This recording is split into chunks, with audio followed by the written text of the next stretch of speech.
We often get asked, how do you actually use your essential oils?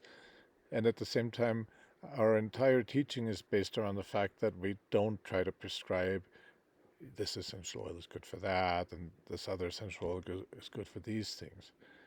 So how do we reconcile that?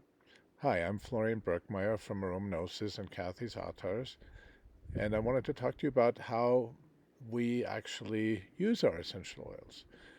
For a while now, we've moved away from this model, oh, lavender is good for A, B, and C, and eucalyptus is good for X, Y, and Z. That's a very sort of mechanical view in which the essential oils are really seen as products. Um, but to us, essential oils are living aromatic allies. They're like human beings, and in the same way that you don't sort of look at your human friends in a functional way, oh, Joe's the guy I see movies with, and so is the person I eat pizza with. You look at each of them as a complete being that you interface with and interact with and learn from in many different ways. That's how we view our allies, the essential oils. And yet, how do we use them?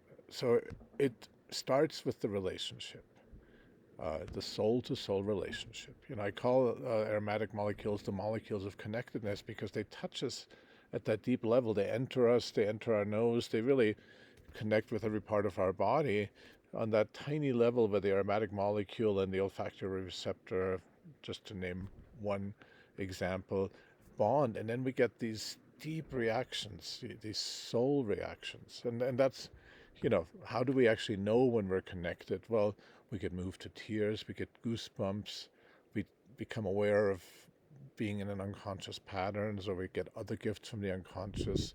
That's how we can tell we're connected. Um, it means we're more connected to ourselves, to our unconscious, and we're more connected to nature and the plants and beings around us in nature. And that's that soul to soul connection. And you can't turn that off when you smell an essential oil. You can't say, oh, you smell that and I'm just going to watch.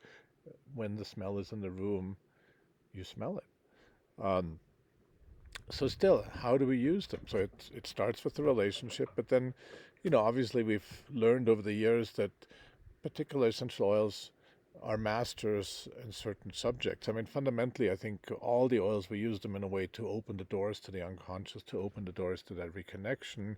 Uh, and we've gathered information in different places. With each oil on our website, kathysatars.com, there's a description, and then we have a blog at kathysatars.com and also a blog at AromaGnosis.com, where, in particular, on the Kathy's Atars blog, we'll go into more depth with a particular oil. But still, how do we use these essential oils? So one thing we've done is we've made a few kits, thematic kits, so that you have a kit for a particular theme or topic where you can then deepen your relationship with the particular aromatic alloys we've put in the kit. And our newest kit is a sleep kit. Insomnia and different forms of insomnia are just a widespread problem in the modern world. So we've put together a kit of different alloys, some aromatic, some not, some for internal use, some not. So you can explore your relationship to these aromatic alloys and what they teach you about your relationship to sleep. We also have a essential oil kit, 5 essential oils in the manual that we call our support kit for psychedelic therapy, which has been very popular. We have a set of grounding atars, because grounding is so fundamental to all the transformative work that we all have the opportunity to go through.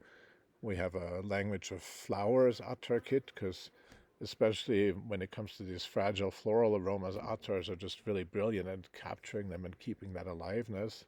And again, flowers are the organs of communication of the plant. It's the sexual organs, they attract pollinators, they communicate with different species. So, the flower attars will teach you different things, and that's what's exciting, instead of this prescriptive, oh, this is good for that. And of course, there's the Alchemy of Menopause kit that Kathy developed for the menopause shamanic initiation journey. So this is just a teaser of how we use our essential oils. I'm going to post a link to a recent blog post down below, and yeah, maybe you tell us, how do you use our essential oils? What have you discovered? And what questions do you have? So see you again soon. Thanks.